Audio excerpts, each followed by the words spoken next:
Tony Robbins, meilleur motivateur et plus riche en 2022. Voici le secret d'investir sur le long terme, selon Tony Robbins. Et maintenant, une autre priorité essentielle dont j'aimerais parler avec vous aujourd'hui, vous avez besoin d'un entraînement quotidien. Une pratique quotidienne qui vous aidera à être régulièrement dans le meilleur état possible. Cette pratique compte deux parties. Il faut d'abord nourrir votre esprit au quotidien pendant au moins 30 minutes.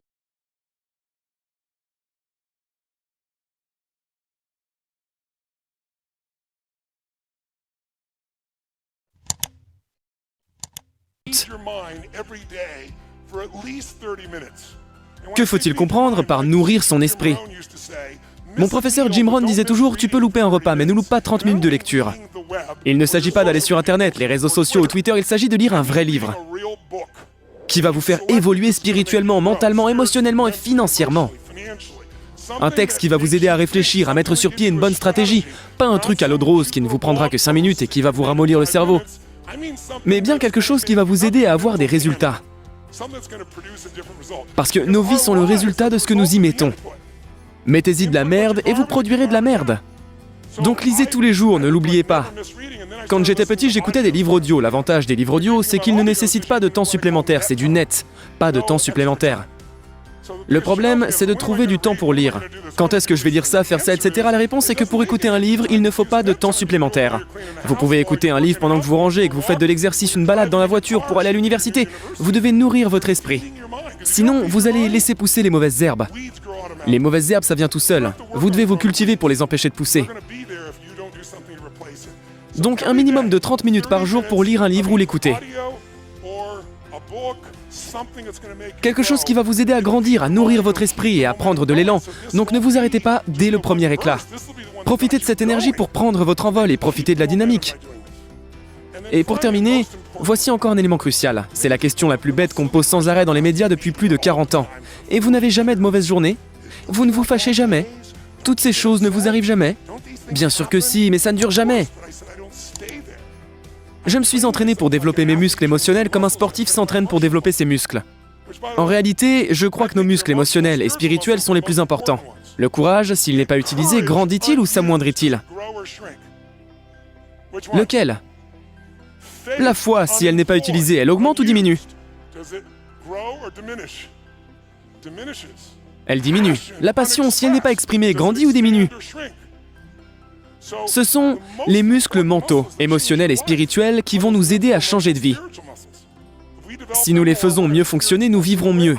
Pour cela, j'utilise un processus que j'appelle le priming. Je veux vraiment que vous le compreniez car c'est très simple.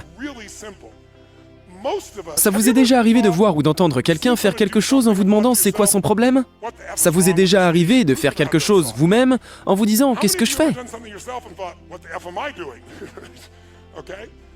Souvent, nous pensons que nous pensons nos propres pensées, mais ce n'est pas le cas. Nous sommes entraînés par notre environnement à penser certaines choses sans en être conscients. Il y a des processus inconscients et simplistes, suggérés par des publicités, par exemple. Mais les processus les plus forts sont ceux qui interviennent dans notre quotidien. Donc je vais vous donner 2 ou 3 exemples pour que vous compreniez bien la force du priming. Et je vous montrerai ensuite comment vous pouvez utiliser consciemment cette force pour entraîner et diriger votre mental, votre corps et vos émotions. Et vivre vraiment ce que vous voulez, plutôt que de simplement l'espérer. Donc, des études sur le priming ont montré que vos pensées viennent, sans vous en rendre compte, et de ce qui se passe dans votre environnement. Je vous donne l'exemple d'une étude. On a demandé à 2 acteurs de s'adresser chacun à une centaine de personnes en disant et en faisant la même chose avec chaque personne.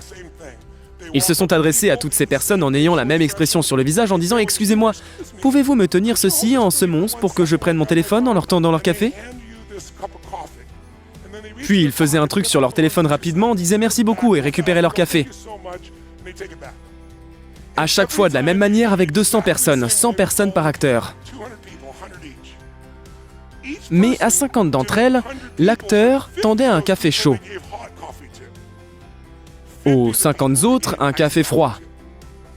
Écoutez ça, c'est incroyable. Après 35-40 minutes, un enquêteur retrouvait ces personnes à la sortie du centre commercial ou tout autre endroit avec un questionnaire en demandant « Excusez-moi, je vous donne 20 $ si vous acceptez que je prenne 3 minutes de votre temps pour lire 3 paragraphes et répondre à 2 questions. » 95% des personnes ont accepté. 20 $ pour 3 minutes. Il lisait cette petite histoire avec un personnage. Puis il y avait 2 questions. Quelle est la première émotion qui vous vient concernant ce personnage? Et quelle est la seconde? C'était ça les questions. Les personnes qui avaient tenu en main un café chaud, dans 80% des cas, 81% pour être exact, ont répondu le personnage est généreux et chaleureux. Et parfois ils ajoutaient aimable, mais généreux et chaleureux y étaient à chaque fois.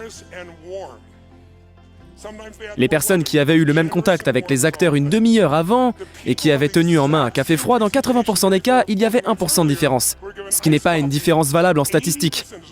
80% ont répondu « Le personnage est froid et indifférent ». La seule différence, c'est qu'une bonne demi-heure auparavant, quelqu'un leur avait demandé de tenir un café chaud ou froid. C'est dingue, non? Je vous donne un autre exemple. Vous savez, en Amérique, vous êtes plus de 70 nationalités dans la salle, mais en Amérique, l'idée est très répandue que les ressortissants asiatiques sont meilleurs en sciences et en mathématiques. Mais en Asie, l'approche des sciences et des mathématiques est différente. Quand des Asiatiques arrivent en Amérique, ils travaillent dur, et donc nous pensons qu'ils sont meilleurs que nous. Dans notre culture, dans le passé, on a souvent pensé que les garçons étaient meilleurs en sciences et en maths, plus que les filles parce que ce n'était pas leur truc. Il n'y a aucune vérité là derrière, c'est juste un ancrage culturel auquel les gens ont l'habitude de croire.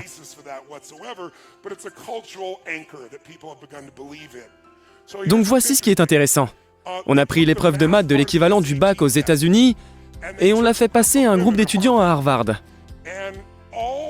Et en changeant simplement la première question de l'épreuve sur la moitié des copies, la question était quel est votre sexe? Sur l'autre moitié, quelle est votre nationalité, ton origine?